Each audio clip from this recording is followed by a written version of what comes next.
she's not party, I see. No, she is not.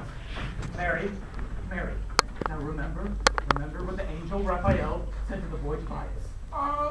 Do that which is good, and no harm shall come to thee. Come, man, we wait you. John, do my deposition. Aye. This is God's boy's deposition, sir. Oh? What lawyer do this for? You know I never hired a lawyer in my lifetime, Hawthorne. Very well praised. My compliments. Mr. Parrish, if Mr. Putnam's in the court, bid him come in.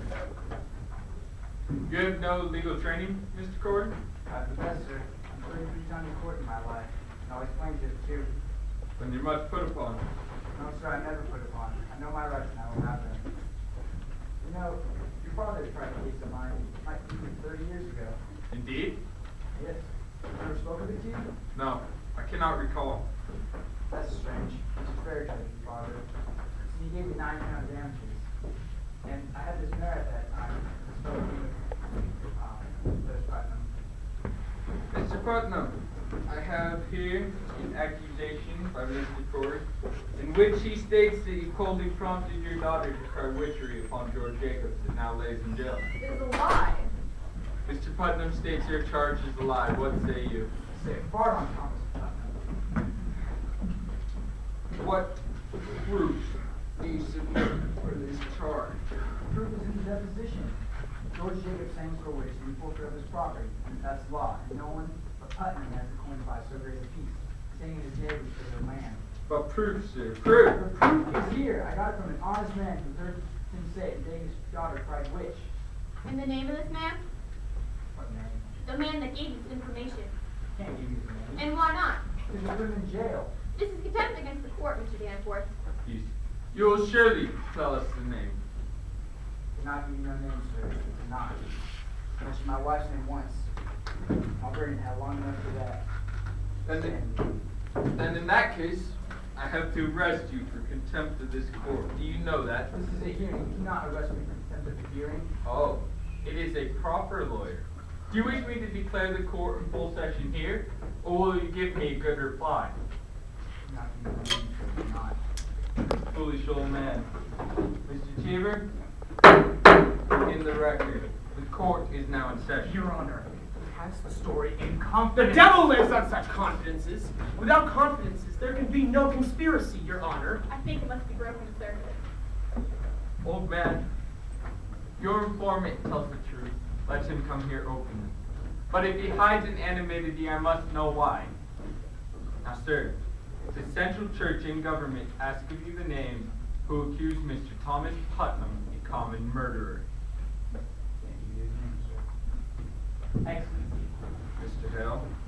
Excellency, there is a prodigious fear of the courts in the country, sir. Then there is a prodigious guilt in the country. Are you afraid to be questioned here? I may only fear the Lord, sir, but there is a fear nevertheless. Approach me not with your fear in the country. There is a fear in the country because there is a moving plot to topple Christ in the country. But, Excellency, it does not mean that everyone accused is part of it. No uncorrupted man may fear this court, sir. None. Now, Mr. Corey, you're under arrest for contempt of this court. Sit down and take counsel with yourself till you're willing to give me a good reply. Cut your throat, Putnam! I'll kill you, Putnam! Kill you! Peace guns! Old man, this is a court of law. I'll have no effrontery here. Your Excellency, please forgive him for his old age. Peace. We'll prove it all. Now we will. Mary. Now remember what the angel said to the boy. Hold to it now. There is your vote. Hold to it. Marshal, would you go into the court and bid Judge Strobing and Judge Seawall declare recess for 1 hour? And if they go to the tavern, let them be. All witnesses and prisoners are kept in the building. Aye, sir. Come, man. This is Mary Warren's deposition, sir. While you read it, I'll have you remember that not 2 weeks ago, she was just like the other girls. You heard her. She screamed, howled. She swore that familiar spirits attacked her.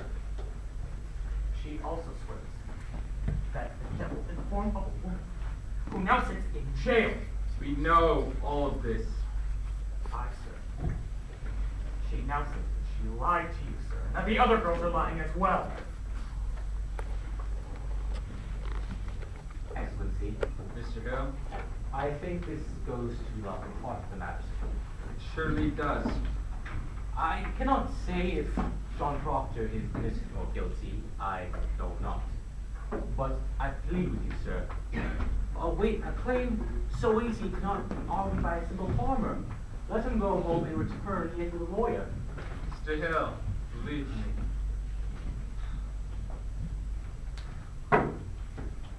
How do you explain yourself, sir? I have signed 72 death warrants, Your Honor. I'm a minister of the Lord. I dare not take another life without proof so immaculate. No slightest qualm of conscience can ever doubt it. I, myself, have signed away the life of Rebecca Nurse. My hand trembles as yet with a wound. I beg of you, sir, I beg of you. For this case, let lawyers present to you. Leave me, Mr. Hill. For a man of such terrible learning, or most do others. Think on it. How does one defend himself in a normal crime? One calls up witnesses to prove his innocence. But witchcraft is an ipso facto.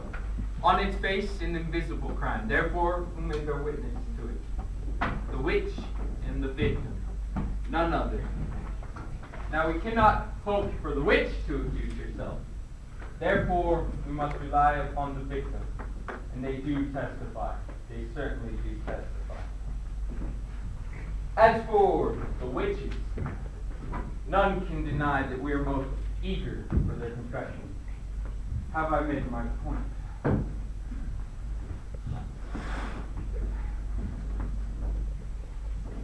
Sir, this child claims the girls are truthful. And That's exactly what I'm about to consider. What more may you ask of me? Nothing, sir. I'll let you consider it. Put your heart at rest. Excellency, I should... Mr. Paris, I bid you be silent. Sit down. Mary Warren, come here. Marshal, go into the court and bring out the girls. How came you to this turnabout? Has Mr. Proctor threatened you for this deposition? No, sir. Has he ever threatened you? No, sir. Has he threatened you? No, sir. Then you tell me that you callously sat in my courtroom lying, and you knew people would hang by your evidence. Answer me! I did, sir. How were you instructed in life? Do you not know that it is a sin to lie? Or is it now that you lie? No, sir. I'm with God now. You are with God now. Aye, sir. I tell you straight, Mary, you're either lying in court or you're lying now. And in either cases, you committed the crime of perjury, and you will go to jail for it. You cannot casually say you lie, Mary. Do you know that? I cannot lie no more. I'm with God. I'm with God. Ruth Putnam and the other children are not in the court, sir. These will be sufficient. Sit you down, children.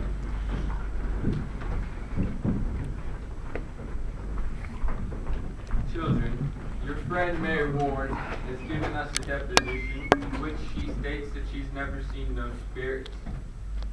She claims likewise that you have not seen them. Children, I bid you now search yourselves, for a quick confession will go easier. Abigail Williams Rice, is there any truth in this? No, sir. Children, your innocence must be proved. If puppets were found in the proctor's house, Mary Warren claims that she sat in court and that you sat next to her while she made it. And you saw her stick the needle in it for safekeeping. Is that true? It is a lie, sir. you worked for the Proctors, did you ever see puppets in that house? Goody Proctor always kept puppets. Your Honor, my wife has not kept puppets. Mary Warren says it were her puppet. You will never lie, sir. Mr. Cheever, did you not tell me that in an earlier claim that she kept puppets? Goody Proctor did say she kept puppets when she were a girl.